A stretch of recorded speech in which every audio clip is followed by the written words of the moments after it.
ಹೇಳ್ತಾ ಇರ್ತಾರೆ ಮೋದಿ ಒಂದು ರೀತಿಯಲ್ಲಿ ಆಧುನಿಕ ಭಸ್ಮಾಸುರರು ಅಂತ ಹೇಳಿ. मोदी को देखकर वोट दो. अब तुम्हारे को तुम्हारी सूरत कितनी बार देखना? क्या आपके रावण के जैसा 100 मुख है? क्या है? 100 गाली पूरे हो चुके हैं. कांग्रेस ने अपने आप को शिशुपाल के रूप में प्रस्तुत किया है. ये वही कांग्रेस पार्टी है जिसने 80 से ज्यादा गालियां प्रधानमंत्री को ही नहीं बल्कि उनके समाज को दी है. उसका माकूल जवाब गुजरात की जनता निश्चित रूप से देगी. सभी भ्रष्ट सोचता है मोदी जी के नेतृत्व में हम भस्म होंगे. उसके वजह से मोदी जी भस्मासुर है.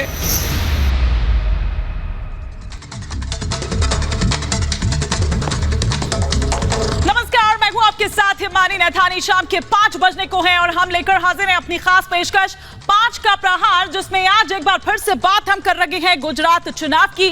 गुजरात के दूसरे और अंतिम चरण के रण के लिए दरअसल चुनावी शोर जो है वो थमने वाला है, या फिर यूं कहिए कि बस 2 मिनट बाकी रह गए हैं, थम चुका है. दूसरे चरण के लिए जहां बीजेपी के तमाम दिग्गज धुआंधार प्रचार करते नजर आए, तो वहीं आम आदमी पार्टी का जोश ठंडा पड़ता नजर आया. और कांग्रेस ने तो लग रहा है कि जैसे हथियार ही डाल दिए, वो तो कहीं नजर ही नहीं आई. लेकिन हां, कांग्रेस के तमाम नेताओं द्वारा पीएम को लेकर बदजुबानी का दौर जारी है. गुजरात के चुनावों की शुरुआत भले ही विकास के मुद्दे से हुई हो, लेकिन चुनाव का दूसरा रण आते आते तक अब इस रण में भस्मासुर वर्सेस शिशुपाल की एंट्री भी हो चुकी है. दरअसल कर्नाटक के पूर्व कांग्रेस सांसद वीएस उग्रप्पा ने पीएम मोदी की तुलना भस्मासुर से कर दी. इस पर बीजेपी ने भी प्रतिक्रिया देने में देरी नहीं लगाई. भाजपा के राष्ट्रीय महासचिव सीटी रवि ने तो यह कहा कि कांग्रेस के लिए पीएम मोदी भस्मासुर होंगे, लेकिन आम देशवासियों के लिए तो वो तो भगवान नारायण जैसे हैं. वो यही नहीं रुके. उन्होंने कहा कि प्रधानमंत्री मोदी भ्रष्टाचारियों को भस्म करने के लिए ही सत्ता में आए हैं. उधर संबित पात्रा ने कांग्रेस नेताओं की तुलना भगवान श्री कृष्ण को 100 गाली देने वाले शिशुपाल तक से कर दी. तो आज इसी पर करेंगे 5 का प्रहार कि कांग्रेस बार बार इस तरह से पीएम का अपमान करके क्या करना क्या चाह रही है, क्या मैसेज देना चाह रही है.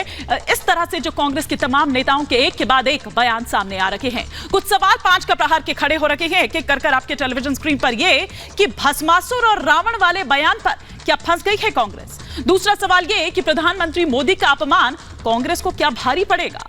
तीसरा सवाल ये कि गुजरात में कांग्रेस ने क्या पुरानी गलती फिर दोहरा दी है. चौथा सवाल ये कि अपनी ही गलतियों से क्या सीखते नहीं है कांग्रेस के नेता. पांचवा और अंतिम सवाल ये कि क्या चुनाव प्रचार में ही कांग्रेस ने हथियार डाल दिए हैं. ये तमाम सवाल होंगे, कई खास मेहमान होंगे, लेकिन पहले आपको दिखाते हैं एक रिपोर्ट.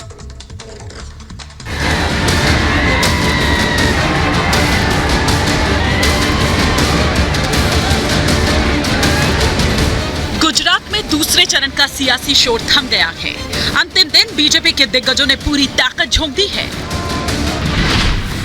गुजरात में एक बार फिर कमल खिलाने के लिए प्रधानमंत्री मोदी, गृह मंत्री अमित शाह, उत्तर प्रदेश के मुख्यमंत्री योगी आदित्यनाथ समेत बीजेपी के सभी धुरंधरों ने पूरा जोर लगाया. वहीं कांग्रेस प्रचार में ही पिछड़ती नजर आई. कांग्रेस के कई दिग्गज गुजरात से दूर हैं और जो गुजरात में हैं, वो अपने बयान और पीएम मोदी के अपमान से पंजे की मुश्किलों को बढ़ा रखे हैं. गुजरात के सियासी रण में प्रधानमंत्री की तुलना रावण से कर कांग्रेस अध्यक्ष मल्लिकार्जुन खड़गे चौतरफा घिरे थे. मोदी को औकात याद दिलाने की बात कर मधुसूदन मिस्त्री ने कांग्रेस की मुश्किलें खड़ी कर दी थी. और अब कांग्रेस के पूर्व सांसद वीएस उग्रप्पा ने पीएम मोदी के लिए भस्मासुर जैसे शब्दों का इस्तेमाल कर कांग्रेस को कटघरे में खड़ा कर दिया. ಆಧುನಿಕ ಭಸ್ಮಾಸುರರು ಅಂತ ಹೇಳಿ ಈ ರೀತಿ ಮಾಡ್ತಾರೆ ಅಂತ ಹೇಳಿದ್ರೆ ನಾನು ಅನೇಕ ಸಾರಿ ಹೇಳ್ತಾ ಇರ್ತೀನಿ, ಮೋದಿ ಒಂದು ರೀತಿಯಲ್ಲಿ ಈ ದೇಶದ ಮುಂದಿನ ಏನು ಶಿಲ್ಪಿಗಳಾಗುವಂತ ಮಕ್ಕಳ ಭವಿಷ್ಯದ ಮೇಲೆ.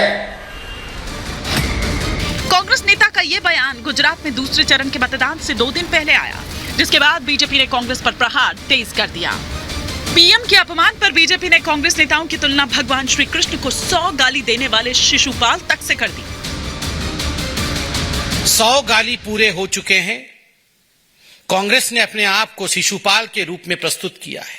जनता ही कृष्ण है, जनता ही जनार्दन है. अब हम आह्वान करते हैं जनता से, जनार्दन से और कृष्ण से कि वो लोकतंत्र रूपी चक्र धारण करके ऐसी पार्टी का लोकतांत्रिक रूप से समापन करे. गुजरात की चुनावी लड़ाई रावण के बाद भस्मासुर पर आ गई है। बीजेपी ने पीएम मोदी पर कांग्रेस के बयान को हथियार बना लिया है। पंजे पर प्रहार तेज है। ऐसे में सवाल है कि क्या कांग्रेस ने 2017 वाली गलती को फिर दोहरा दिया है?